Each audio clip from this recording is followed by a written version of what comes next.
2017년 11월 15일 수요일 저녁입니다. 이 시간 우리 각자에게 주시는 하나님의 말씀은 사무엘상 6장 1절로 9절 말씀입니다. 이 시간 우리 각자에게 하시는 하나님의 말씀으로 함께 받겠습니다. 여호와의 궤가 블레셋 사람의 지방에 있은지 7달이라. 블레셋 사람이 제사장들과 복술자들을 불러서 이르되 우리가 여호와의 궤를 어떻게 할꼬 그것을 어떻게 본초로 보낼 것을 우리에게 가르치라. 그들이 가로되 이스라엘 신의 궤를 보내려거든 거저 보내지 말고 그에게 속건제를 드려야 할지니라. 그리하면 병도 낫고 그 손을 너희에게서 옮기지 아니하는 연고도 알리라. 그들이 가로되 무엇으로 그에게 속건제를 삼을꼬 가로되 블레셋 사람의 방백에 수여들여 금 독종 5과 금지 5이라야 하리니 너희와 너희 방백에게 내린 재앙이 일반임이니라. 그러므로 너희는 너희 독종의 형상과 땅을 해롭게 하는 주의 형상을 만들어 이스라엘 신께 영화를 돌리라. 그가 혹 그 손을 너희와 너희 신들과 너희 땅에서 경하게 하실까 하노라. 애굽인과 바로가 그 마음을 강팍하게 한 것 같이 어찌하여 너희가 너희 마음을 강팍해 하겠느냐. 그가 그들 중에서 기이하게 행한 후에 그들이 백성을 가게 함으로 백성이 떠나지 아니하였느냐. 그러므로 새 수레를 만들고 멍에 매어 보지 아니한 전 나는 소 2를 끌어다가 수레를 소에 메우고 그 송아지들은 떼어 집으로 돌려보내고 여호와의 궤를 가져다가 수레에 싣고 속건제물을 드릴 금 보물을 상자에 담아 궤 곁에 두고 그것을 보내어 가게 하고 보아서 궤가 그 본 지경길로 올라가서 벳세메스로 가면 이 큰 재앙은 그가 우리에게 내린 것이요 그렇지 아니하면 우리를 친 것이 그의 손이 아니요 우연히 만난 것인 줄 알리라. 아멘.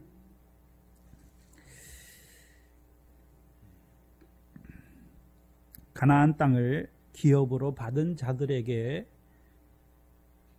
대적의 역사를 보여주시지요. 사사기와 사무엘상을 통해서 계속해서 그 가나안 땅에 살아가는 이스라엘 백성들에게 대적의 역사를 보여주십니다. 특별히 사무엘상에서는요, 그 블레셋 5방백이 이스라엘의 대적이 되는 것을 보여주시는 것이죠. 그렇다면 우리가 사사기를 통해서 대적은 언제 일어납니까? 아무 때나 일어나는 것입니까? 이스라엘 백성의 문제입니까? 이스라엘 백성이 여호와의 목전에 악을 행할 때에 하나님께서 대적을 일으켜서 그들의 손에 붙이시는 것이죠. 그래서 그들로 그 대적을 통해서 괴롭게 하시는 것이죠.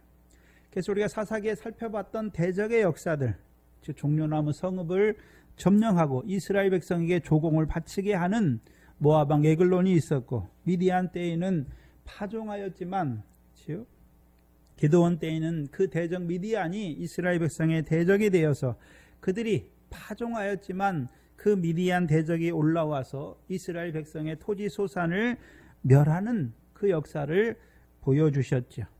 또한 삼손 때에는 그 블레셋 사람이 유다 백성에게 주신 기업의 땅 딥나에 올라와서 그 땅을 자기들의 그 블레셋 방백이 차지한 것을 보여주셨고, 입다 때에는요, 그 암몬 자손이 요단 동편 땅, 하나님께서 요단 동편에 있는 2지파 반에게 주신 기업의 땅을 빼앗으려 하는 자들인 것을 보여주셨죠.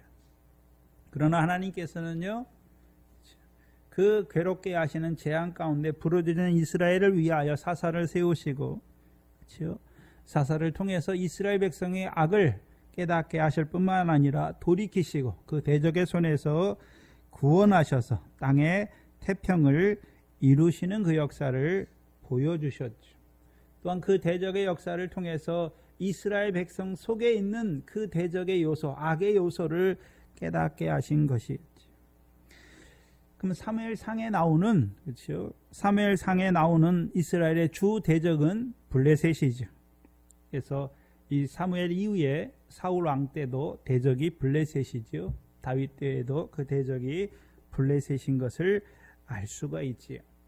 그렇다면 우리가 사사기를 통해서 이 사무엘상 초반부를 비춰보면, 그렇죠? 이스라엘 백성이 대적의 손에 패하는 것을 알 수가 있지요. 그러면 결국 하나님께서 이스라엘 백성을 블레셋 대적의 손에 엎드러지게 하셨죠. 그렇다면 거꾸로 생각해 보면 이스라엘 백성이 여호와의 목전에 악을 행하는 이스라엘 백성인 것을 알 수가 있지요. 그 악은 엘리의 두 아들을, 제사장 된 엘리의 두 아들을 통해서 보여주셨지요.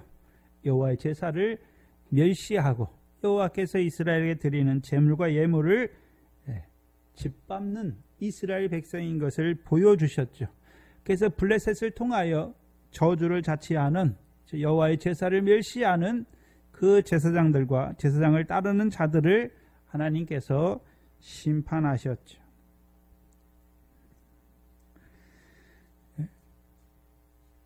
그리고 나머지 이스라엘 백성들은요, 그렇지요, 하나님의 괴를 빼앗긴 자들이 된 것을 보여주셨죠. 그래서 괴가 없는 이스라엘 백성으로 살아가는 하나님의 백성인데 괴가 없는 자들로 살아가는 백성이 된 것을 보여주시는 것이죠. 이게 무엇입니까? 대적 블레셋의 손에 붙이시는 역사예요. 그렇다면 대적 블레셋의 손에 붙이면 이스라엘은 어떤 자들이 되는 것입니까? 죽는 자들도 있고, 그렇죠? 나머지 살아있는 육적 이스라엘은 하나님의 백성임에서도 불구하고 여호와의 언약궤를 빼앗긴 자들이 되는 것이죠. 그래서 지난 시간에 그들이 그 궤에서 만나시는 그 하나님과의 만남이 없는 자들의 역사가 무엇인지를 저와 여러분에게 나타내 주셨죠. 오늘로 말하면 하나님의 말씀이 없다 말이죠.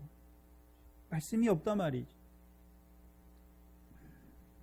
그래서 말씀이 없는 자들로 살아가는 하나님의 백성의 삶을 보여주시는 것이죠. 한마디로 영광이 이스라엘을 떠난 것이죠. 그들은 여호와의 영광과는 상관없는 자들로 살아가는 하나님의 백성이 된 것을 보여주시는 것이죠. 특별히 사무엘상 5장 6장을 통해서는요, 그 블레셋의 세 방백들이 세 방백과 성읍이 나오죠. 아스돗과 가드와 에그론이 나오죠. 그럼 분명히 블레셋 5방백, 곧 이스라엘의 대적이죠. 그렇다면 그 아스돗과 가드와 에그론을 통하여 이스라엘 백성 속에 악이 무엇인지를 드러내 보여주시는 것이죠. 그럼 이스라엘 백성들로 말미암아, 그렇죠? 그 아스돗과 가드와 에그론의 역사가 무엇입니까? 그들로 말씀이 없는 자들로 살아가게 하는, 그 하나님의 영광에 이르지 못하게 하는, 하나님의 영광과는 상관없는 자들로 살아가게 하는 그 악의 요소를 그 대적, 블레셋의 대적, 아스돗과 가드와 에그론을 통해서 오늘 우리에게 보여주시는 것이죠. 특별히 이 아스돗을 통해서는 우리 속에 대적, 악의 요소가 무엇인지를 보여주시는데, 특별히 아스돗의 신 다곤을 통해서 우리 속에 있는 악이 무엇인지를 보여주신단 말이죠. 그러면 아스돗의 신 다곤은, 그렇죠? 여호와의 궤 앞에 있는 다곤 신은 어떻게 되는 것입니까? 엎드러지지요. 그런데 문제는 이 신은 엎드러지지만 스스로를 세울 수 있습니까? 세우지 못하는 것입니까? 스스로 세우지 못하고 그 신을 섬기는 그 아스돗 사람들이 그 다곤 신을 어떻게 합니까? 일으켜 세우는 것이죠. 그래서 사람에 의해 일으켜지는 우상을 보여주시는 것이죠. 그러면 하나님의 백성들 속에 있는 악이 무엇입니까? 하나님을 우상처럼 만드는 것이죠. 우상처럼 섬겼다는 것이죠. 그것을 우리가 알 수 있는 곳이 어디입니까? 사무엘상 4장 3절이지요. 그들이 여호와의 궤를 그 전쟁터로 가져온 이유가 무엇입니까? 싸움터로 가져온 이유가 무엇입니까? 사무엘상 4장 3절이죠. 중간에 보시면 여호와의 언약궤를 실로에서 우리에게로 가져다가 우리 중에 있게 하여 그것으로 우리를 우리의 원수들의 손에서 구원하게 하자. 근데 이 구절은 우리가 지난 시간에 봤던 이사야서 44장의 구조, 44장의 우상을 섬기는 자들의 말과 똑같지요. 이사야서 44장 17절에 보시면 이사야서 44장 17절에 그렇죠. 그 나무를 가지고 땔감도 만들고 화덕도 만들고 떡을 굽게 할 그 불에 쓰는 나무를 가지고 그 나머지로는 신상을 만들죠. 곧 자기의 우상을 만들고 그 앞에 부복하여 경배하며 그것에게 기도하여 이르기를 너는 나의 신이니 나를 뭐하라 말하는 것입니까? 구원하라. 그렇다면 이스라엘 백성이 사무엘상 4장에서 법궤를 가져온 이유가 무엇입니까? 법궤를 우상처럼 만들어버린 것이죠. 그래서 그 법궤 앞에 엎드리잖아요. 부복하잖아요. 왜요? 네가 우리의 신이니까 너는 우리를 구원하라 하는 그 우상처럼 하나님의 궤를 다루는 자들이 된 것을 보여주시는 것이죠.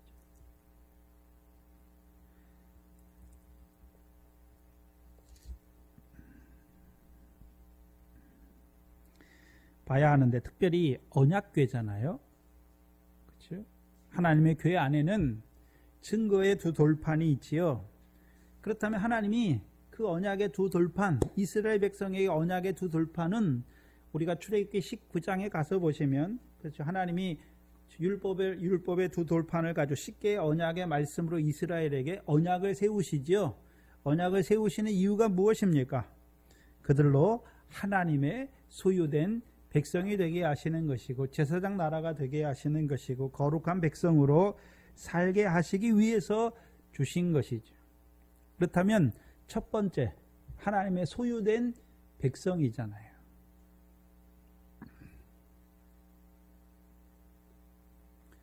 근데 사무엘상 4장의 이스라엘 백성은 거꾸로 자기들이 하나님을 조종하는 자들이 된 거예요. 하나님의 소유된 백성이라고 말할 때에는 하나님께서 그 조상들에게 약속하신 대로 이루시기 위해서 그들을 모세를 통해서 그들을 애굽에서 불러내시는 그 하나님이죠. 그리고 이스라엘 백성이 그 하나님을 안다라고 말할 때에는 그들을 애굽에서 불러내셨을 뿐만 아니라 조상들에게 약속하신 그 가나안 땅을 영원한 기업으로 주시기 위해서 오늘도 살아서 이스라엘을 위해서 역사하는 하나님인데 사무엘상 4장에 갔더니 그렇죠? 이스라엘 백성들이 어떤 하나님으로 만들어 버렸습니까? 자기들의 구원을 위해서 자기들이 끌어오는 거죠. 그래서 여호와의 언약궤를 수단화 또는 사유화, 도구화 만든단 말이죠. 지금 한국 교회가 그 명성교회 때문에 난리인데 그렇잖아요. 안 믿는 사람들이 봐도 이해가 좀 안 되죠. 왜 그렇습니까? 하나님의 교회를 사유화하는 거예요. 뭘 보여주시냐면 하나님의 교회가 아니라는 것을 보여주는 거예요.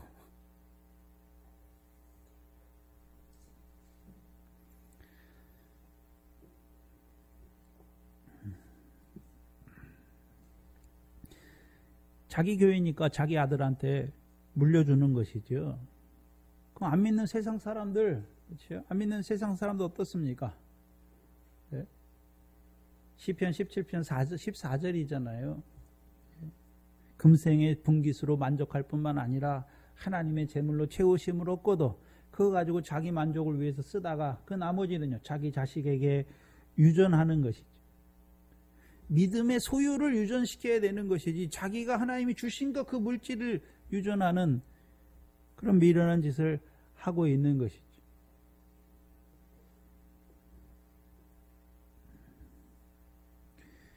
교회가 부패해가는 것을 저와 여러분에게 보여주시는 것이죠. 그렇다면 그 사람들만 욕하는 것이 아니에요. 저와 여러분을 봐야죠. 저와 여러분도 하나님의 말씀 가지고 우리의 무엇을 위하여 그렇죠? 하나님을 우리가 조종하려고 내가 뭘 했으니까 하나님이 이렇게 해달라고 하는 그럴 때는 없습니까? 미련한 거예요. 불쌍한 것이죠. 그 하나님의 살아계심을 알지 못하니까 하나님을 자기 뜻에 맞춰서 하나님을 사용하는 자들이 되는 것이죠. 사무엘상 4장에 원래 하나님의 백성들이 어떻게 해야 됐습니까?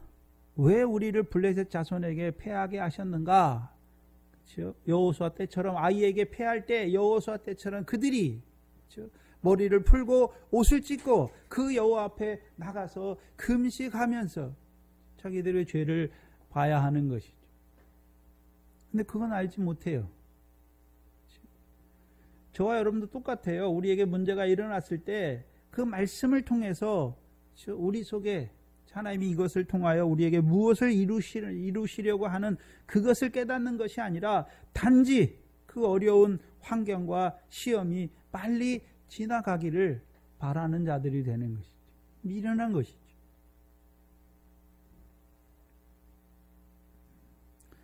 두 번째는 가드를 통해서 우리 속에 악을 보여주시지요. 가드는 네피림, 아낙 자손 대장부들이지요. 이들이 하는 일이 무엇입니까? 여호와의 신이 함께하는 하나님의 아들들을 육체가 되게 하여서 그 육체 가운데 망하게 하는 자들, 곧 이스라엘 백성으로 하여금 할례 없는 백성으로 만드는 자들의 역사를 보여주시죠. 그렇다면 그들은 결국 무법한 무할례자가 돼서 법이 없는 자들로 살아간단 말이죠. 그럼 언약궤는 특별히 두 번째 제사장 나라죠. 제사장 나라. 그럼 하나님이 율법을 주신 것은 왜 주셨습니까? 율법을 통해서 죄를 깨닫게 하실 뿐만 아니라 죄를 사하시는 하나님 앞에 나오게 하셔서 그들로요 제사장 나라, 그 제사를 드릴 때에 하나님께서 자기들을 어떻게 긍휼히 여기시고 어떻게 자비를 베푸시고 어떻게 은혜를 베푸시는 줄 아는 자가 되게 하시는 것이죠. 근데 할례가 없는 자가 되면 율법이 없단 말이죠.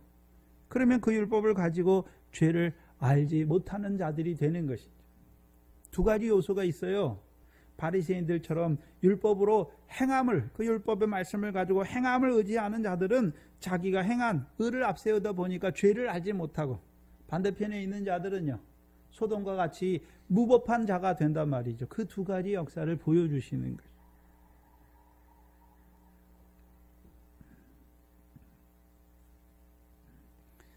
그렇다면 오늘 그렇죠? 우리도 그렇게 살아갈 때가 없습니까? 육체의 소욕을 따라서 그것을 기뻐하며 살아가는, 그것이 죄인 줄 알지 못하고 그것이 악인 줄 알지 못하고 그 가운데 살아갈 때가 많은 우리들의 악도 보여주시는 것이죠. 세 번째는 에그론의 신, 그렇죠? 에그론이죠. 에그론을 통해서 우리 속에 있는 악을 보여주시죠. 에그론의 신은 역대하 1장에 보시면 귀신의 왕 바알세붑이죠. 그러면 하나님 백성은 이제 그들로 하여금 그 언약궤를 통해서 이스라엘 백성을 율법의 두 돌판으로 언약을 맺으셨는데 그들로 어떤 자로 살아가기 위해서 언약을 맺었습니까? 거룩한 백성으로 살아가게 하시기 위해서 그들에게 율법의 언약을 주실 뿐만 아니라 그 하나님이 그들과 함께 하시는 것이죠. 근데 에그론의 역사는 무엇입니까? 귀신의 왕 바알세붑의 역사죠. 거룩한 백성으로 살아가야 될 자들에게 귀신의 역사를 통해서 더러운 자들로 살아가게 하는 것이죠. 그럼 하나님 백성이 그 더러움을 알지 못하고 그 더러움 가운데 살아가는 하나님의 백성들, 그리고 그 가운데서 결국 망하는 것이죠. 그래서 하나님께서 이스라엘 백성이 대적의 역사가 뭔지를 알지 못해요. 알지 못하잖아요. 그렇죠? 블레셋이 자기들의 땅을 빼앗아서, 그렇죠? 땅을 빼앗긴 자로 살아가는데 그 블레셋 대적의 요소가 무엇인지 알지 못하죠. 사사기와 이 블레셋의 차이가 있어요. 삼손 때 블레셋 말고 이 블레셋 다섯 방백의 차이가 있어요. 사사기 때는 땅에서 뭐가 나긴 나는데 항상 빼앗기는 거죠. 그렇죠? 그런데 이 블레셋 다섯 백성은, 다섯 방백이 이스라엘이 블레셋 다섯 방백의 종이 되면 땅을 어떻게 됩니까? 땅 자체를 빼앗기게 되는 거죠. 사무엘상 7장 14절이잖아요. 블레셋 사람이 이스라엘에서 빼앗아 성읍이 에그론부터 가드까지 이스라엘에게 회복되니, 그러면 사무엘을 통해서 그렇죠? 블레셋과 싸움에서 이기기 전에 에벤에셀 도우시기 전까지는 이스라엘 백성이 어떤 자로 사는 것입니까? 에그론부터 가드까지 블레셋 사람에게 성읍을 빼앗기는 자들이 되는 것이죠. 그럼 빼앗기면 그 땅에서는요, 사망의 역사가 이루어지는 것을 보여주시는 것이죠. 딥나 땅은, 딥나 땅에 있는 블레셋 사람들은요, 쭉정이의 역사를 보여주시는 것이고, 이 블레셋 5방백이 이스라엘 백성의 기업의 땅을 차지하면 그 땅에는요, 우리가 잘 아는 이사야서 14장 29절처럼 뱀과 독사가 역사하는 땅이 되니까 그 열매는 나는 풀뱀이 되는 것이죠. 근데 하나님께서 그 블레셋, 그 법궤가 블레셋 땅에 가니까 독종의 재앙으로 하나님이 그들을 치시는 것이죠. 그럼 그것을 통해서 이스라엘 백성에게 보여주시는 것이죠. 뭘 보여주시는 것입니까? 이 블레셋의 역사가 한마디로 무엇입니까? 이스라엘 백성에게 독종의 역사와 같다는 것을 보여주시는 것이죠. 사무엘상 5장 11절이잖아요. 이에 보내어 블레셋 모든 백성을 모으고 가로되 이스라엘 신의 궤를 보내어 본초로 돌아가게 하고 우리와 우리 백성 죽임을 명쾌하자 하니 이는 온 성이 무슨 환란이요? 사망의 환란을 당함이라. 그렇다면 블레셋 사람이 차지한 이스라엘 백성의 성읍에는, 그렇죠? 그 가나안 땅에 소산이 나는 것이 아니라 이제 뭐가 나는 땅이, 뭐가 이루어지는 땅이 되는 것입니까? 사망의 환란이 역사하는 땅이 된 것이죠.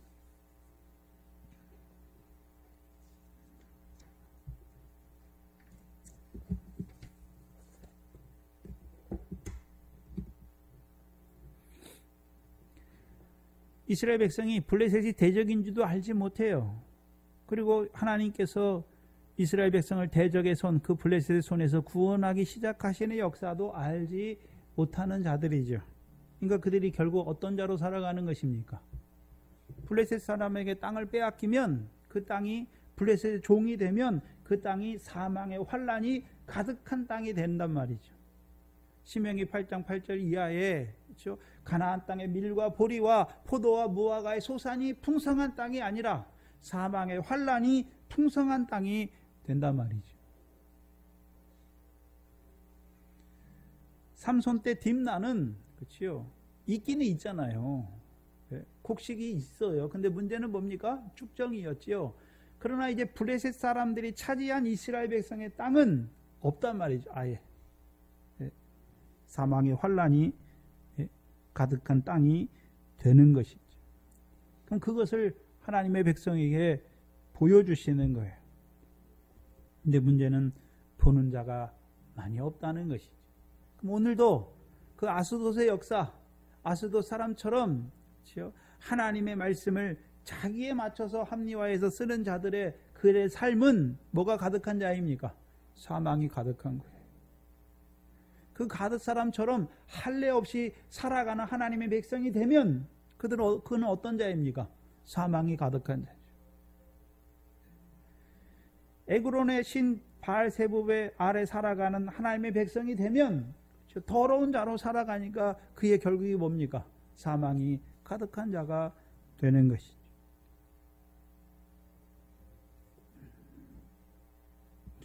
제가 오늘 목도 시간에 읽어드렸던 로마서 6장 14절 이하잖아요.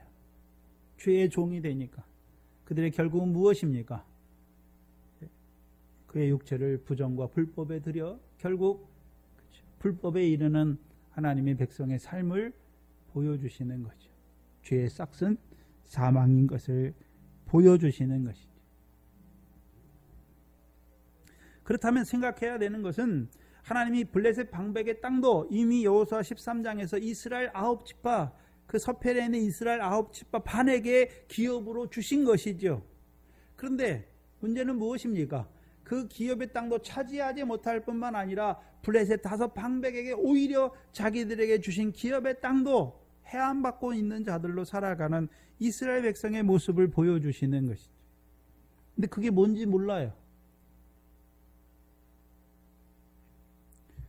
오늘날로 말하면 사망의 그렇죠? 사망의 권세 아래 살아가면서 자기가 사망의 권세가 뭔지 알지 못하니까 그 가운데서 자기들은 하나님을 잘 섬긴다라고 살아가는 자들이 되는 것이죠.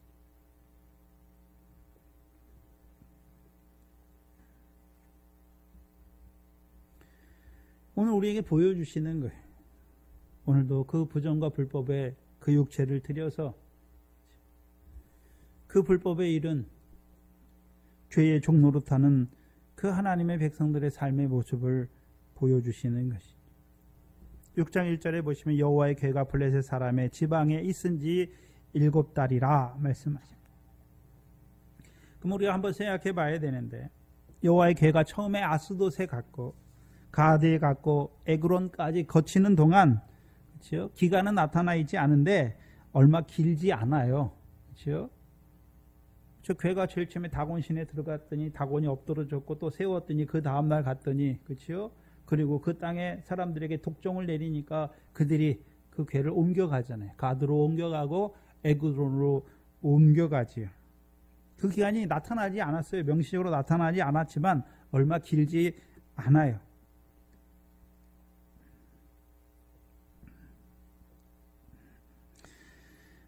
근데 1절에 보시면 그 지방이라고 하는 이 단어가 히브리어에서는 원래 사대라는 빈들이에요. 빈들. 한번 보시면 아스돗과 가드와 에그론까지 법궤가 갔잖아요. 근데 이스라엘 백성이 그 법궤가 오니까 블레셋 사람들이 다 어떻게 됩니까? 놀라는 거죠. 그러니까 자기 성읍으로 가져가지 않는 것이죠. 그래서 법궤가 원래 그렇죠. 포로니까 자기들의 성읍이나 신전에 둬야 되는데 두지 못하는 것이죠. 그러니까 어디에다 갖다 둡니까? 빈들에 방치하는 것이죠. 그래서 블레셋 5방백 중에 누구도 그렇죠. 그 여호와의 궤를 자기들의 성읍으로 가져가기를 원치 않는 것이죠. 그게 숨어 있는 거예요.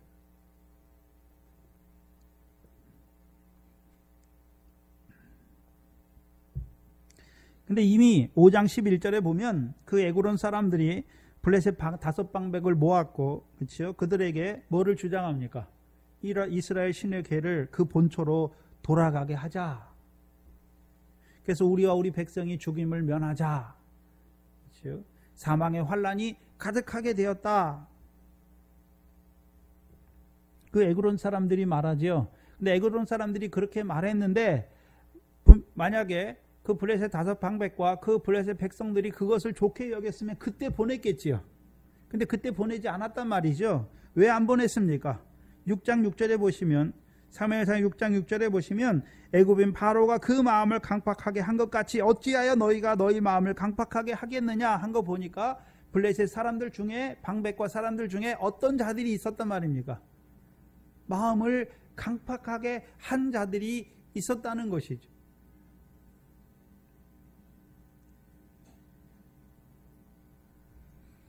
그럼 그들이 왜 궤를 돌려보내지 아니하고 빈들에 방치했는가 생각해 봐야죠.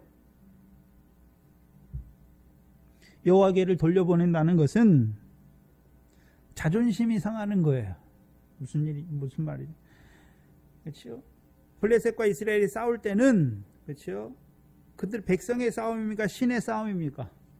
누구와 이스라엘 백성이 섬기는 신이 더 강한지, 블레셋 우리가 섬기는 신이 더 강한지, 그렇죠? 근데 자기들이 분명히 이겨서 여호와의 궤를 끌고 왔는데 다시 돌려보낸다는 것은 여호와 이스라엘 백성의 신이 더 강하다는 것을 인정해야 되는 것이죠.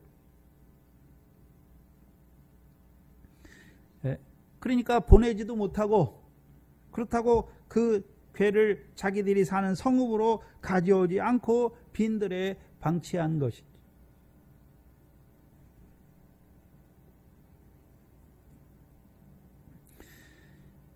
그래서 여호와의 궤가 블레셋 사람의 빈들에 있은지 7달이죠.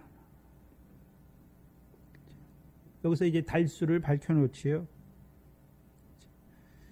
왜 7은 성경에 말한 이스라엘 백성이 쓰는 7은 완전수예요. 완전수. 그래서 성경에서 이스라엘 백성이 쓰는 숫자 중에 3, 그다음에 7, 12 이게 완전수예요.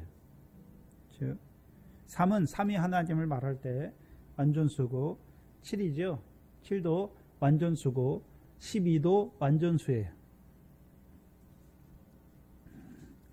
그럼 뭘 보여주시냐 하면, 자, 괴가 블레셋의 빈들에 있은 지 7달이죠.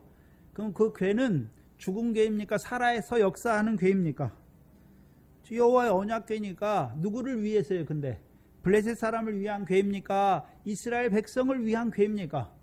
이스라엘 백성의 언약궤니까 이스라엘 백성에게, 그 조상들에게 약속하신 대로 그 언약을 이스라엘 백성에게 이루기 위해서 오늘도 살아계신 하나님의 말씀이죠. 언약이란 말이죠. 그렇다면 여호와의 언약궤가 블레셋 사람의 그 빈들에서 7달 동안 있었는데, 그러면 살아계신 여호와께서 이스라엘 백성을 그 조상들에게 하신 언약대로 역사하는 그 동안에 블레셋의 역사도 계속 될 것을 보여주시는 거예요. 사망의 환란의 역사도 계속 일어나는 것을 보여주시는 것이죠. 여호와 언약궤라고 말할 때에는 두 돌판이죠. 10개의 언약이죠. 그럼 10개의 언약으로 이스라엘 백성을 그 언약의 백성으로 세우신 목적이 뭡니까? 하나님의 소유된 백성으로, 제사장 나라로, 거룩한 백성으로 살게 하시기 위해서. 그러면 하나님께서 오늘도, 그렇죠? 그 여호와의 말씀을 통해서 이스라엘 백성과 함께 하시는데, 그렇죠? 베드로전서 2장 9절이잖아요. 그렇죠? 너희는 택하신 족속이요 왕같은 제사장이요 거룩한 나라요 그의 소유된 백성으로 세우시는 것이. 산돌이에요. 산돌. 그렇죠? 태초부터 있는 그 생명의 말씀이 그 하나님의 백성과 함께하면 그들을 어떤 자로 세웁니까? 왕같은 제사장들로, 거룩한 나라로, 하나님의 소유된 백성으로 살아가게 한단 말이죠.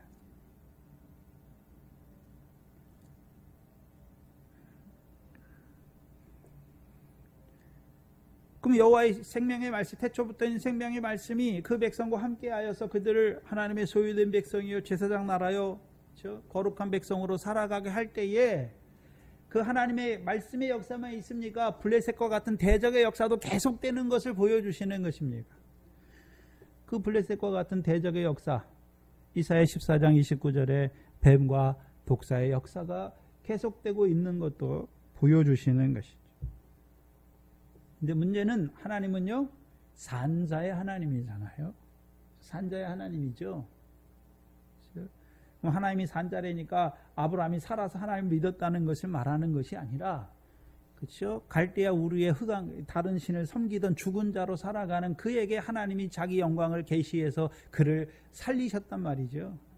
살리셨을 뿐만 아니라 그 가나안 땅을 그들에게 기업으로 주셨고, 그 아브라함을 언약의 조상으로, 믿음의 조상으로 세워주시고, 그를 통하여 이스라엘 백성에게 이루실 일을 말씀하시고, 그 말씀대로 오늘도 역사하시는 것이죠.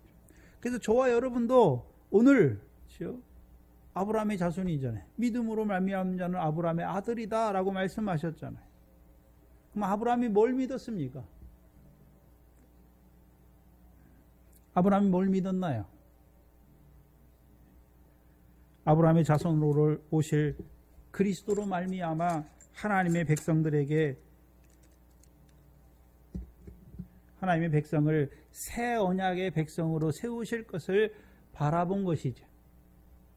복음과 진리를 믿은 자잖아요. 그래서 갈라디아 3장 8절에 하나님이 이방을 믿음으로 의로 여기실 것을 아브라함이 미리 알고, 성경이 미리 알고 아브라함에게 복음을 전했다라고 말씀하셨고, 요한복음 8장에서는요, 아브라함은 진리를 말한 사람인 너희는 내가 너희에게 진리를 말하니까 너희는 나를 죽이려 하지만 아브라함은 이렇게 하지 아니하였다라고 말씀하잖아요. 그럼 아브라함은 어떻게 했습니까? 진리를 듣고 기뻐하고 즐거워하였던 자죠.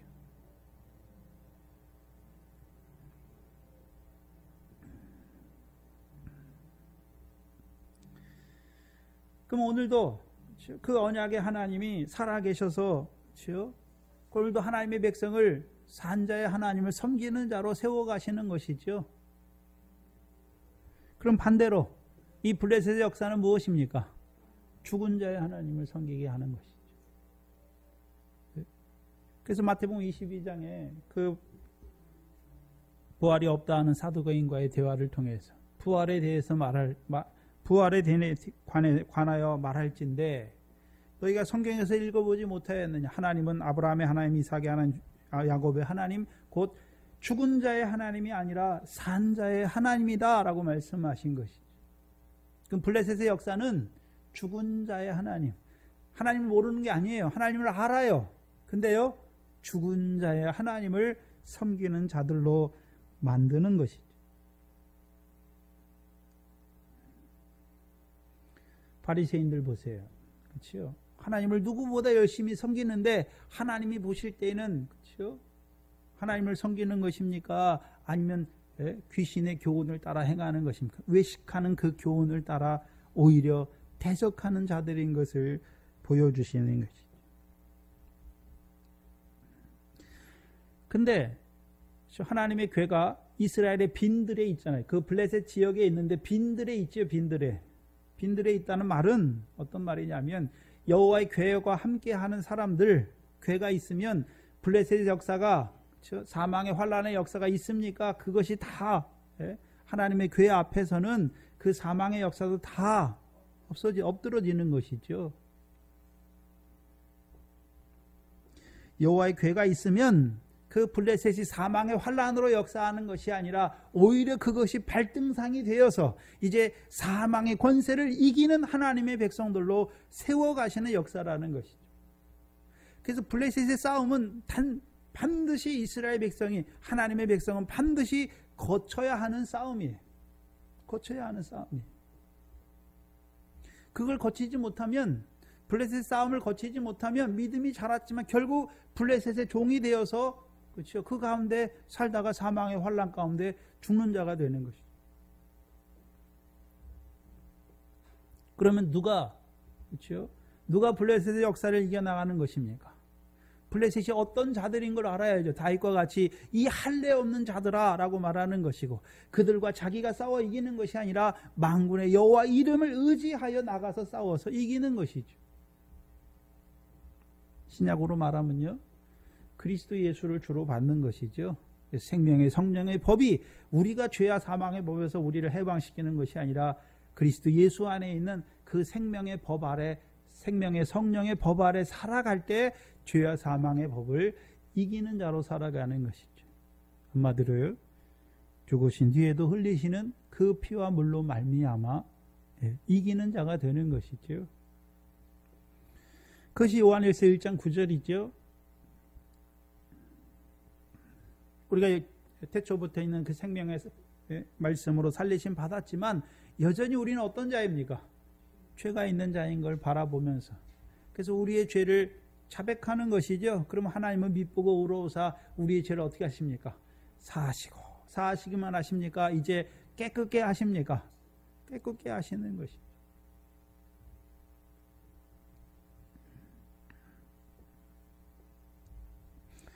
저와 여러분에게도 말씀이 우리 속에 살아있으면 그렇죠? 분별하는 것이죠.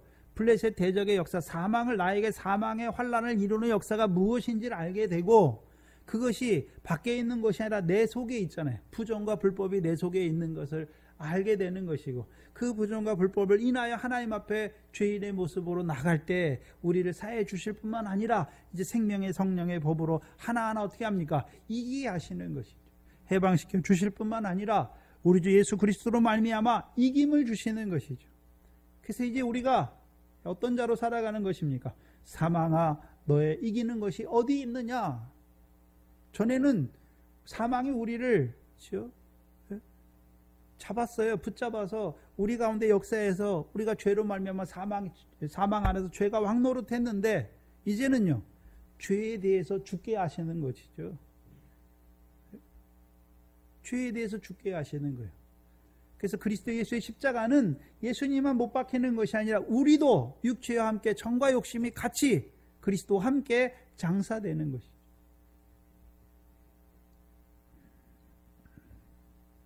장사될 때에 살아나는 것이죠. 의에 대해서 하나님에 대하여 새 생명으로 살게 되는 것입니다.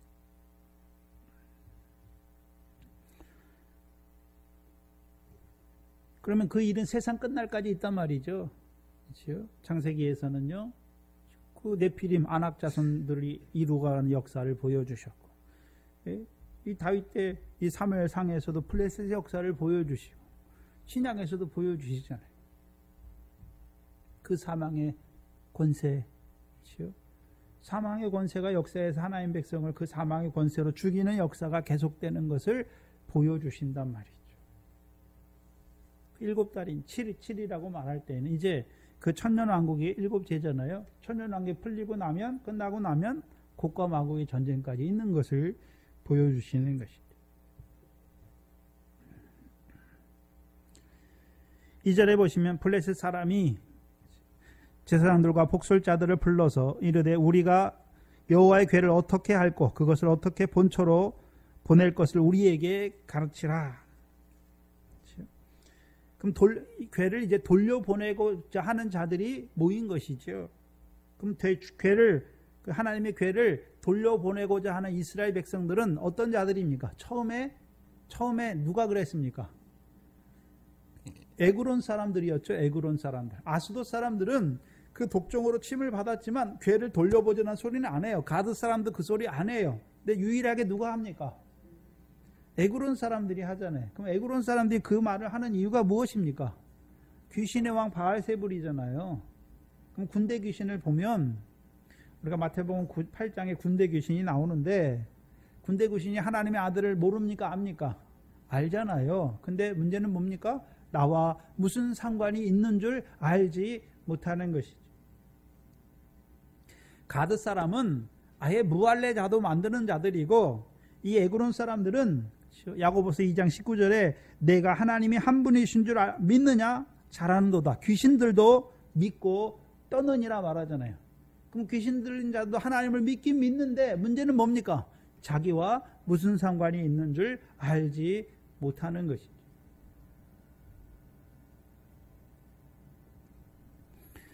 그래서 에그론 사람이 처음으로 그 궤를 돌려보내자고 하는 것이죠. 그럼 돌려보내고자 하는 처음에는 에그론 사람들은 그렇게 했는데 이제 그 블레셋 사람들 많은 사람들이 돌려보내고자 한 것이죠. 물론 각박한 사람들도 있어요. 그러면 궤를 그렇죠, 본 곳으로 돌려보내자고 하는 사람들은 그 궤로 말미암아 블레셋 사람에게 그 독종의 재앙으로 사망의 환란이 가득한 것을 보는 자들은 빨리 돌아가게 하려고 하는 것이죠. 궤를 본초로 돌려보내고자 하는 것이죠.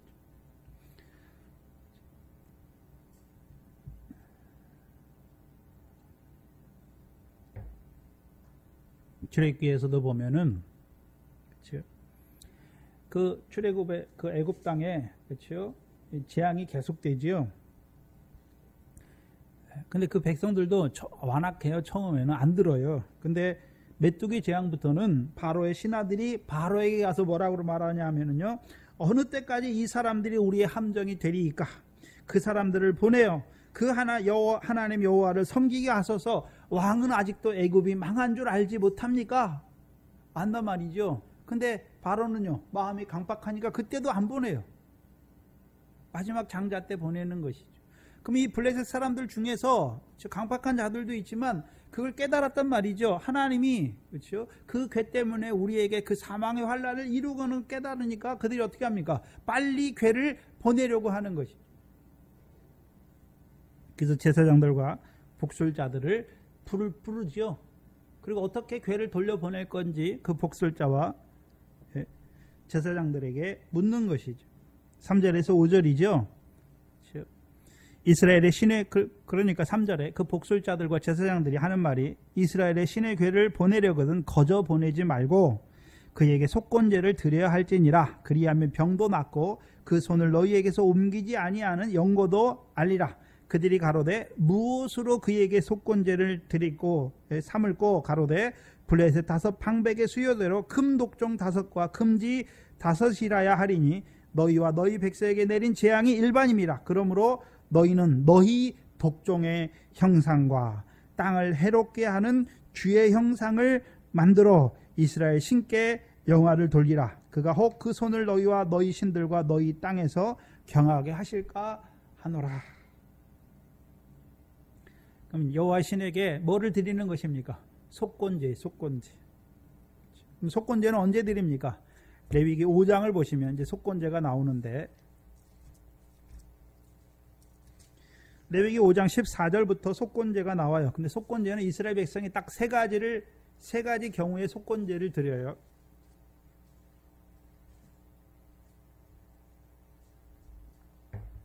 레위기 5장 14절에 보시면 이게 첫 번째 속건제를 드리는데 요건이 나오는데, 여호와께서 모세에게 일러 가라사대 누구든지 여호와의 성물에 대하여 그릇 범과하였거든 여호와께 속건제를 드리되. 그렇죠? 쭉 말하죠. 뭐에 대해서 그릇 범했단 말입니까?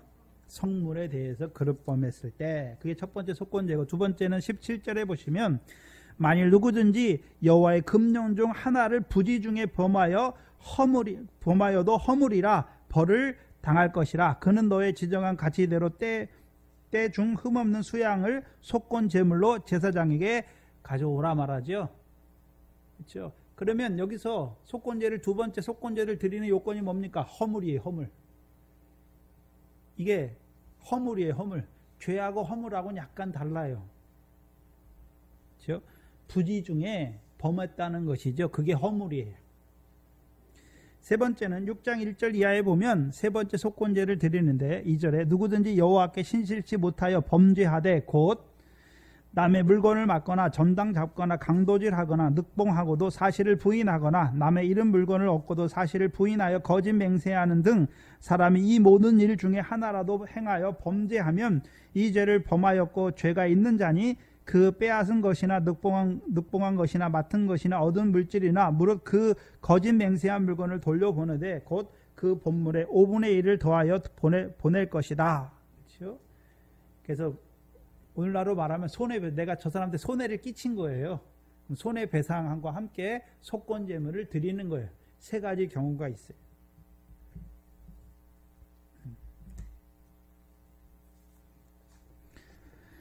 그렇다면 속건제물은, 그러면 이 블레셋 제사장들과 이 복술자들이 속건제물을 드리라고 말하는데, 그렇죠? 이들은 어떤 의미에서 속건제를 드리는 것입니까? 허물이죠, 허물. 허물이에요. 이스라엘 신의 괴에 대한 허물을 인하여 속건제를 드리는 것이죠. 근데 생각해야 되는 게, 하나님께서 이스라엘 백성에게 속건제를 드리라 할 때 속건제물은 거기선 순양이에요. 순양. 항상 순양으로만 드리는 것이죠. 근데 블레셋 사람이 여호와께 속건제를 드리는, 그렇죠, 목적이 다르죠. 하나님이 제사는, 이스라엘 백성이 제사로 나올 때는, 그렇죠, 죄를 그게 죄인 줄 알고 그 죄를 사함받기 위해서 제사를 드리는 거잖아요. 속건제도 똑같이. 근데 여기 이 블레셋 제사장들과 이 복술자들이 속건제를 드리게 하는 이유가 무엇입니까? 죄에 대해서는 상관이 없어요. 죄는 알지 못해요. 단지 뭐 때문에요? 병이 낫게 하거나, 그렇죠? 그 손을 너희에게 옮기지 아니한 영고를 알기 위해서 드리는 거죠. 6장 3절이죠. 그렇죠? 그리하면 병도 낫고 그 손을 너희에게서 옮기지 아니하는 영고도 알리라. 죄하고는 상관없이 드리는 거예요.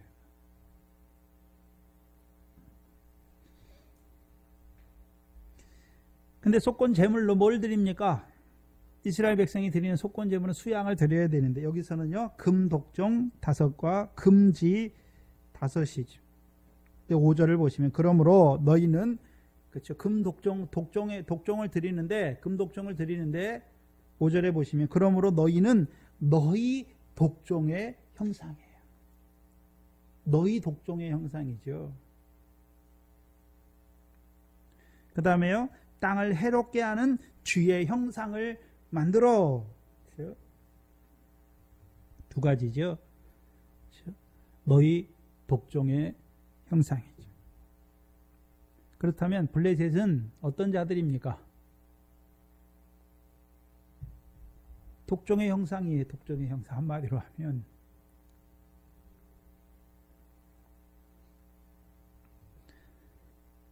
그럼 그들이 살아가는 땅은 어떤 땅이 되는 것입니까? 땅을 해롭게 하는 쥐가 설치는 땅이 되는 것이죠. 땅을 해롭게 하는 쥐의 형상이잖아요. 그렇다면 여기 독종이라고 쓰인 단어는 성경에 이 부분밖에 안 나와요. 사무엘상 5장과 6장에 밖에 안 나와요. 그 왜 독종이라고 말하는가? 우리가 이사야서 14장 29절에 보면 블레셋 땅은 뱀과 독사가 역사하는 땅이죠. 뱀의 교훈, 독사의 교훈을 말하는 것이죠. 그렇죠? 뱀과 독사의 교훈이에요. 교훈이 설치는 것이죠. 그럼 왜 독종이라고 말하냐면 특히 그 독사의 교훈으로 살아가는 몸의 생활을 말할 때 독종이에요. 독종을 말할 때는 5장 보시면 5장 9절에 그것을 옮겨간 후에 가드에게 옮겨갔지요. 사무엘상 5장 9절에 보면 그것을 옮겨간 후에 여호와의 손이 심히 큰 환난을 그 성에 더하사 성읍 사람의 작은 자나 큰 자를 다 쳐서 독종이 나게 하신 것이죠. 그렇다면 하나님 백성을 망하게 하는 역사인데, 사망으로 망하게 하는 역사인데, 특별히 독사의 교훈으로 말미암아 살아가는 그 몸의 행실을 말할 때 독종이라고 말하는 거예요. 그래서 우리가 고린도후서 5장 10절에 우리가 다 각각 그리스도의 심판대 앞에서 각각 그 몸으로 행한 것을 따라 받는 것이죠. 그러면 이 사람들은 그 몸으로 뱀의 교훈을 따라 행했으니까 그 몸의 생활이 다 무엇입니까? 거룩한 생활이 깨끗한 게 아니에요. 독종의 생활, 독종이 난 거예요. 독종. 사망의 환난 가운데 살아가는 그 몸이 된 것을 보여주시는 것이죠. 한마디로 사망의 죽은 자로 살아가는 자들인 것을 보여주시죠. 근데 블레셋의 문제가 뭡니까? 자기만 사망에 당한 것이 아니라 하나님의 백성을 미혹해 하여서 그들을 사망으로 죽이는 자들의 역사를 보여주시는 것이죠.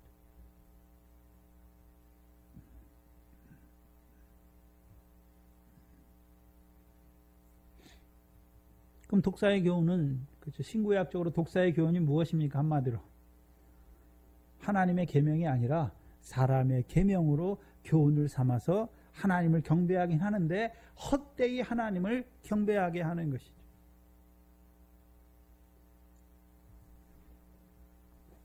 두 번째, 땅을 해롭게 하는 쥐의 형상을 보여주시죠. 그렇다면 이 블레셋 방백의 땅도 원래 9집파 반에게 기업으로 주신 땅이잖아요.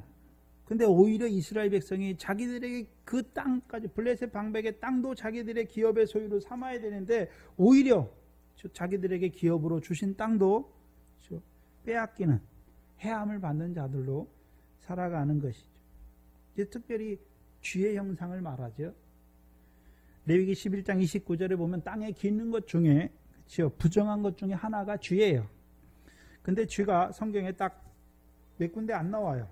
이사야서 66장을 보시면 쥐가 나오는데,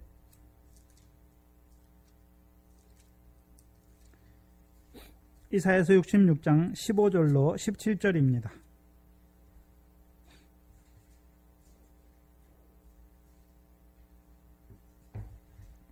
이사야서 66장 15절로 17절 말씀인데, 보라, 여호와께서 불에 옹이 되어 강림하시리니. 그렇죠? 여기 보니까 이사야서 66장은 여호와가 강림하는 걸 보여주시죠. 근데 옹이 되어, 여호와께서 불에 옹이 되어 강림하시는 것을 보여주시죠. 데살로니가 전서 후서 1장 7절이잖아요. 주 예수께서 저의 능력과 천사들과 함께 하늘로부터 불꽃 중에 나타나실 때에, 그럼 그때를 보여주는 거예요. 이사야 때는, 이사야가 그 여호와께서 불의 옹이 되어 강림하시리니 그 술에 드는 해리바람 같으리로다. 그가 혁혁한 위세로 노를 베푸시며 맹렬한 화염으로 견책하실 것이라. 그렇죠? 베드로후서 3장 10절 이하죠. 그렇죠? 여호와께서 불과 칼로 모든 혈육에게 심판을 베푸신즉 여호와께 살육당할 자가 많으리라.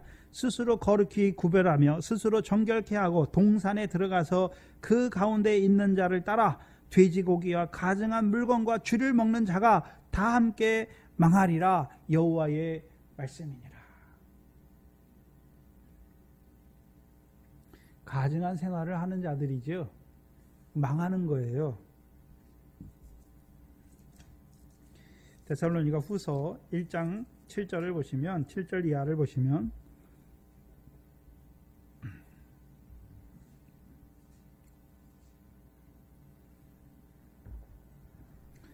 데살로니가 후서 1장 7절 이하에 보시면, 환난받는 너희에게는 우리와 함께 안식으로 갚으시는 것이 하나님의 공이시니, 그럼 언제 갚으십니까? 주 예수께서 저의 능력의 천사들과 함께 하늘로부터 불꽃 중에 나타나실 때에, 그렇죠? 나타나실 때에 의로운 자들은 그 의대로 갚으시는 거죠. 근데 8절과 9절에 보시면 영원한 멸망의 형벌을 받는 자들도 있죠. 근데 어떤 자들이 받습니까? 8절에 하나님을 모르는 자들과, 첫 번째 어떤 자들이 받습니까? 하나님을 모르는 자들. 그러면 이스라엘 백성임에도 불구하고 하나님을 모르는, 알지 못하는 누가 있었습니까? 엘리의 두 아들이 있었죠. 그들이 결국 누구에게 죽임 당합니까? 블레셋 백성과 싸우다가 그 가운데서 죽임을 당하잖아요. 그럼 그건 결국 어떻게 되는 말입니까? 사망 가운데 죽은 자가 되는 거예요. 결국 어떻습니까? 영원한 멸망을 받는 자가 되는 것이죠. 그래서 하나님을 모르는 자들과 우리 주 예수의 복음을 복종치 않는 자들에게 형벌을 주시리니 이런 자들이 주의 얼굴과 그 힘의 영광을 떠나 영원한 멸망의 형벌을 받으리라. 결국 이들의 삶이 어떤 삶을 살았습니까? 여호와의 영광과는 상관없는 자로 살아가는 것이죠. 그들의 결국이 그 블레셋 사람의 손에 심판받는 것이고, 그 결국이 주 예수께서 불꽃 가운데 나타나실 때에 영원한 멸망의 형벌을 받는 자가 되는 것을 보여주시는 거예요. 그러면 이 블레셋의 역사는 한마디로 뭐 하는 자들입니까? 하나님의 백성을 미혹하여서, 그렇죠, 불꽃 가운데 주 예수께서 강림하실 때 영원한 멸망의 형벌을 받는 자들로 세우는 것이죠. 우리가 쥐라고 생각해 보면, 쥐가 있잖아요. 우리가 곡식을 쌓아 놓으면 알게 모르게 와가지고 곡식을 어떻게 합니까? 먹는데 껍데기를 남기고 먹으니까 다 먹어버립니까? 우리가 지금 서울에서는 쌀에 도정해서 먹는데, 시골에서는 보관할 때 어떻게 보관합니까? 껍질째 보관하잖아요. 근데 그걸 다 어떻게 버립니까? 딥나의 역사는 쭉정이는 있어요. 모양은 있단 말이죠. 근데 경건의 능력이 없는 것이고, 이 블레셋의 역사는요, 경건의 모양마저 없는 자들로 만들어버리는 것이죠.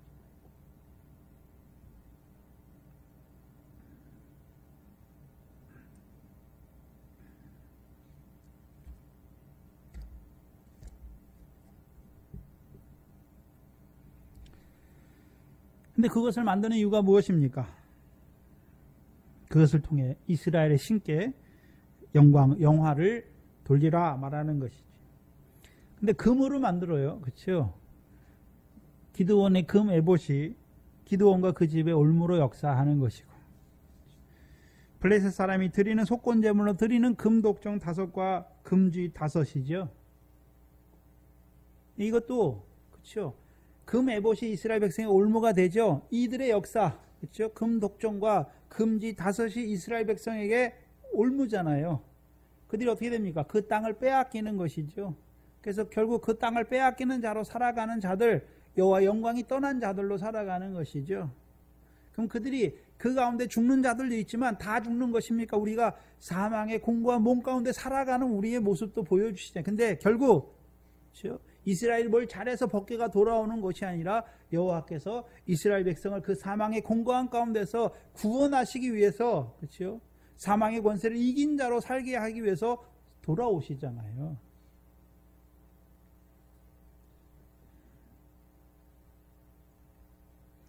또한 이들이 드리는 속건 제물은 그 속건 죄 사함을 얻기 위해서 드리는 순양이 아니라요, 그렇죠, 금독정 5과 금지 5이죠. 죄와 허물이 사함받기 위해 드리는 것이 아니죠. 단지 그들에게 내린 재앙을 경하게 하기 위해서 드리는 것이죠. 그러면 이들을 통해서 그 블레셋의 제사장과 그 복술자들을 통해서 이들이 재앙이 무슨 재앙인 줄 알죠? 알잖아요. 근데 문제는 뭡니까? 왜 그 독종의 재앙으로 자기들을 치셨는지는 알지 못하죠. 왜? 죄사함의 문제가 없기 때문에. 그걸 알지 못해요. 그렇다면 이스라엘 백성은 수양을 속건제물로 드릴 때 자기의 허물을 깨닫는 것이죠. 깨닫는 자가 드리는 것이죠. 괴가 있지만 괴가 블레셋 백성과 함께 하지만 그들은 죄를 알지 못해요. 재앙이 임하는 것이죠. 근데 그 재앙이 무엇 때문에 임했는지 알지 못하지만 이스라엘 백성은 괴와 함께 있으면 어떤 죄를 드립니까? 속건제를 드릴 때 자기들의 죄와 허물을 깨닫고 하나님 앞에 나가서 속건제를 드릴 때 사함받는 것이죠. 뭐가 사함받습니까? 죄가 사함받잖아요. 육신의 병만 낫는 것입니까? 병이 죄에서 온 것입니까? 그러면 늘 어떤 자로 살아가는 것입니까? 죄사함의 권세를 가진 그 인자의 피를 먹는 자로 살아가는 자가 되는 것이죠. 피가 없는 제사를 드리는 자예요. 그렇다면 이들이 그렇죠. 자기들이 좋은 것으로 드려서 자기들에게 오는 재앙을 벗어나려고 하는 자들이죠.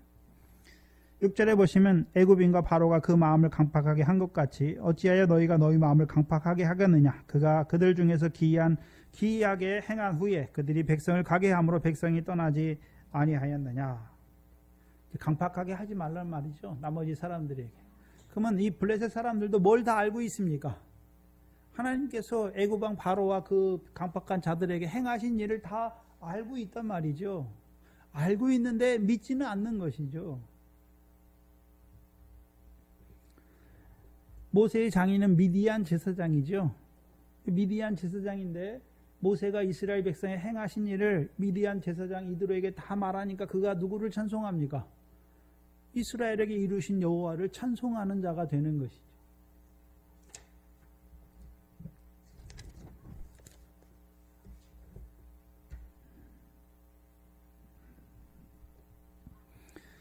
그렇다면 독종과 주의 형상 결국 누구로부터 나가는 것입니까?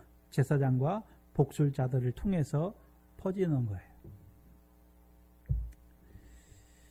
7절 이하에 보시면 그러므로 새 수레를 만들고 멍에 메어 보지 아니한 젖소 나는 소 둘을 끌어다가 수레를 소에 메우고 그 송아지를 떼어 집으로 돌려보내고 여호와의 궤를 가져다가 수레에 싣고 속건제 드릴 금 보물을 상자에 담아 궤 곁에 두고 그것을 보내어 가게 하고 보아서 궤가 그 본 지경 길로 올라가서 베세메스로 가면 이 큰 재앙은 그가 우리에게 내린 것이요 그렇지 아니하면 우리를 친 것이 그 손이 아니요 우연히 만난 것인 줄 알리라.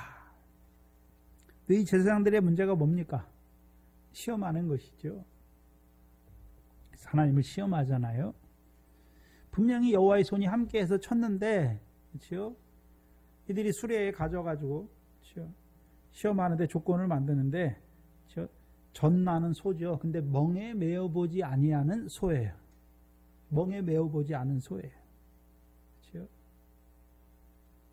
그래서 멍에 메어보지 않은 소로 하여금 그 궤와 자기들이 드린 금 보물 상자를 드린 독종과 주의 형상 5개를 만든 그것을 상자에 넣고 그 보물 상자를 담아가지고 궤를 본 곳으로 보내죠. 그럼 이들이 생각할 때 이들은 뭘 생각하는 것입니까? 자, 젖나는 소가 그렇죠? 짐승이 모성에게 얼마나 강합니까? 젖이 났으니까 젖에 그 궤를 실었지만 이 소가 원래 어디로 가야 됩니까? 자기 송아지를 놔뒀으니까 자기 송아지 있는데 가는 거 젖이 불었으니까 빨리 가야 되는 것이죠. 근데 어디로 갑니까? 그 베세메스 길로 가는 것이죠.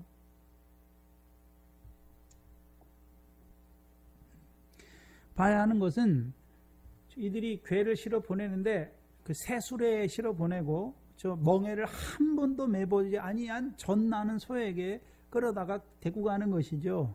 끌고 가게 하는 거예요. 그렇다면 한번 생각해 봐야 되는데 뭘 생각해야 되냐면 그렇죠? 엘리의 두 아들이 괴를 전쟁터에 가져왔을 때 어떻게 가져왔을까요?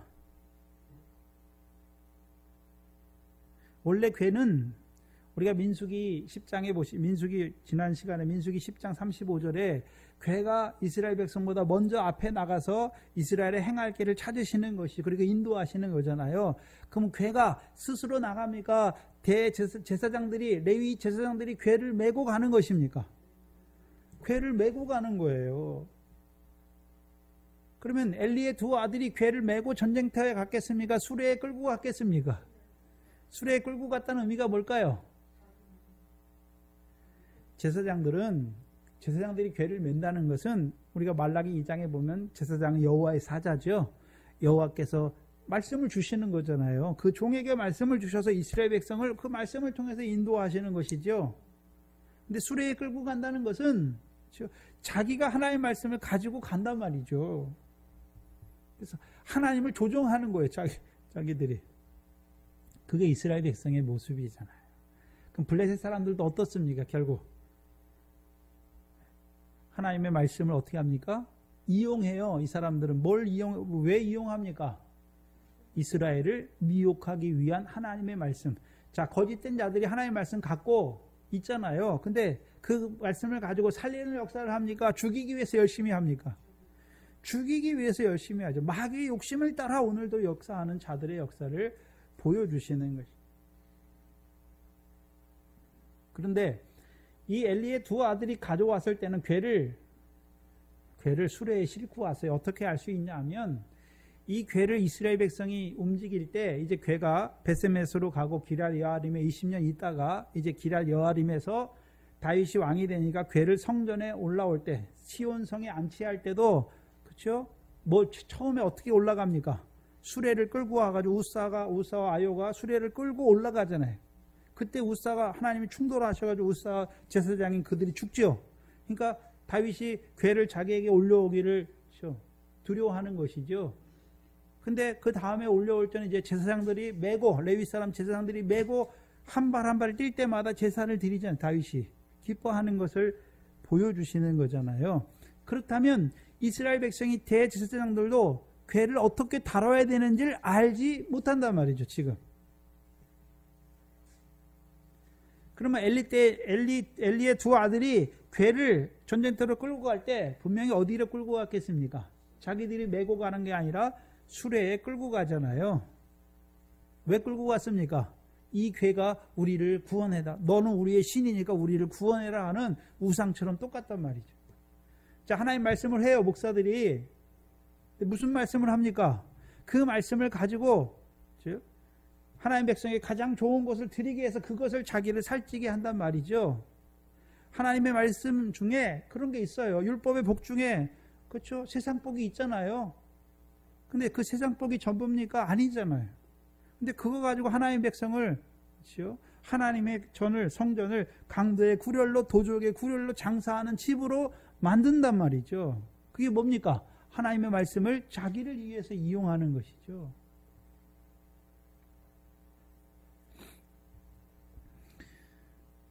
사랑의 교회도 그걸 저놓고 하나님이 다 했다라고 말했는데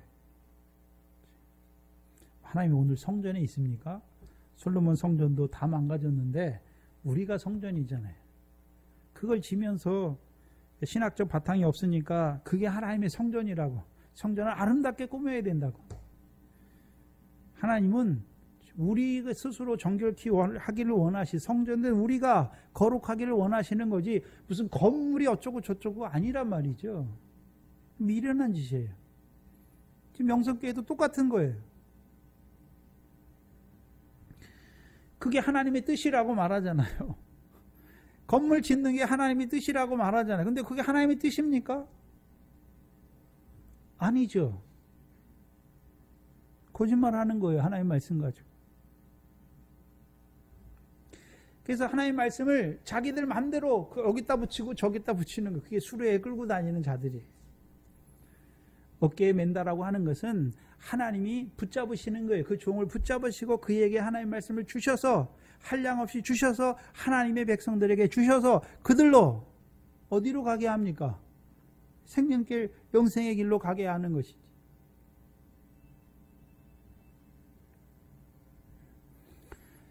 근데 문제는 엘리의 두 아들은 괴만 가지고 오는데 이 블레셋 사람이 드릴 때는 괴만 드립니까? 금 보물 상자도 거기 옆에 두습니까? 금 보물 상자도 똑같이 둔단 말이에요.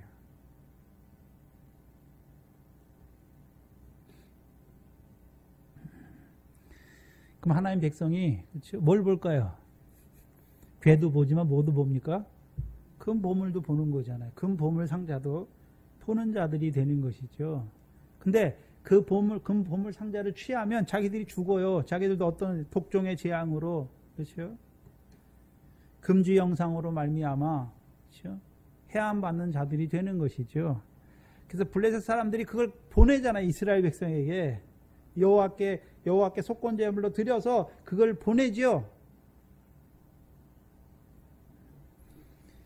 15절에 보시면 레위인은 6장 15절에 보시면 레위인은 여호와의 궤와 그 궤와 함께 있는 금 보물 담긴 상자를 내려다가 큰 돌 위에 두매 그날에 베세메스 사람들이 여호와께 번제와 다른 제사를 드리니라 말하죠. 그들이 이스라엘 백성이 이제 여호와의 궤만 있습니까? 금 보물도 같이 두고 있습니까? 금 보물을 같이 가지고 있잖아요. 근데 하나님께서 그렇죠? 궤와 함께 금 보물이 가지 못하게 할 수도 있는데 같이 가잖아요. 왜 그렇습니까? 보여주시는 거예요. 블레셋의 역사가 무엇인지를 이스라엘 백성에게 보여주는 거죠. 문제는 그걸 깨닫지 못하는 이스라엘 백성이라는데 문제가 있는 것이죠. 오늘도 하나님이 블레셋과 같은 그렇죠? 그 대적의 역사를 우리에게 허락하세요. 문제는 뭡니까? 그들의 역사가 무엇인지 분별해야 되는데 분별하지 못하는 것이죠. 그냥 어쩌다가 우연히 이런 사망의 환란이 내게 온 줄 알면 지나고 나서도 그게 무엇인지 알지 못하는 자가 되는 것이죠. 그러니까 여전히 가나안 땅에 살지만 하나님의 백성이라고 하지만 여호와의 영광과는 상관없는 자들로 살아가는 하나님의 백성인 것을 보여주시는 거죠. 오늘도 한국에 많은 교회가 있는데 순복음교회는 그렇죠. 광야에서 하나님 백성을 죽이는 바다 가운데 죽이는 자들로 역사하고 오늘 교회를 자기 교회처럼 세습하는 자들 결국 하나님 백성을 하나님 말씀이 아니잖아요. 결국 어떻게 합니까? 그 사망 가운데 죽이는 그 역사를 이루어가는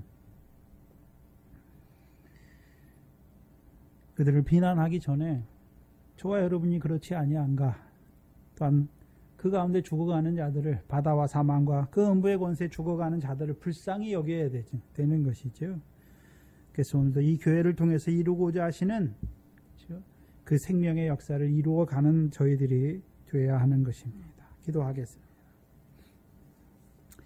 하나님 감사합니다.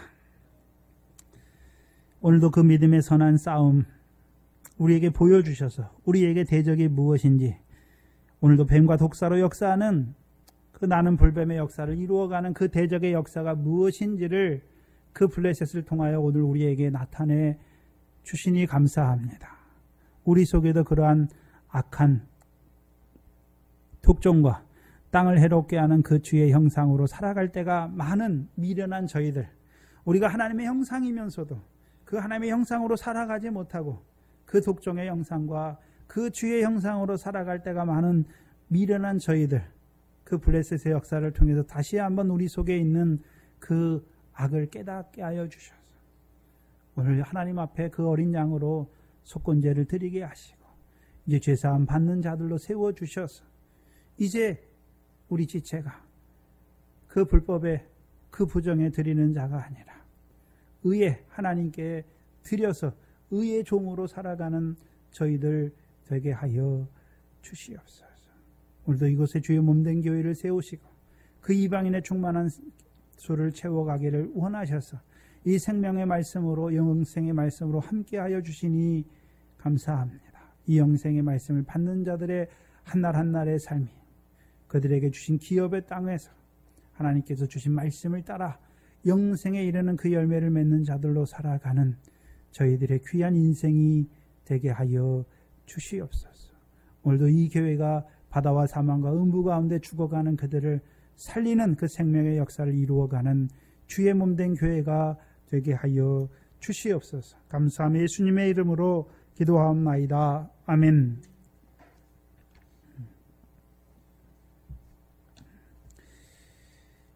찬송가 533장입니다.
기도문으로 예배를 마치겠습니다. 하늘에 계신 우리 아버지여, 이름이 거룩히 여김을 받으시오며 나라의 임하옵시며 뜻이 하늘에서 이룬 것 같이 땅에서도 이루어지이다.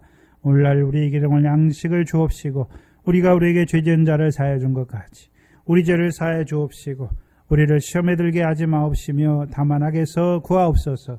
나라와 권세와 영광이 아버지께 영원히 있사옵나이다. 아멘.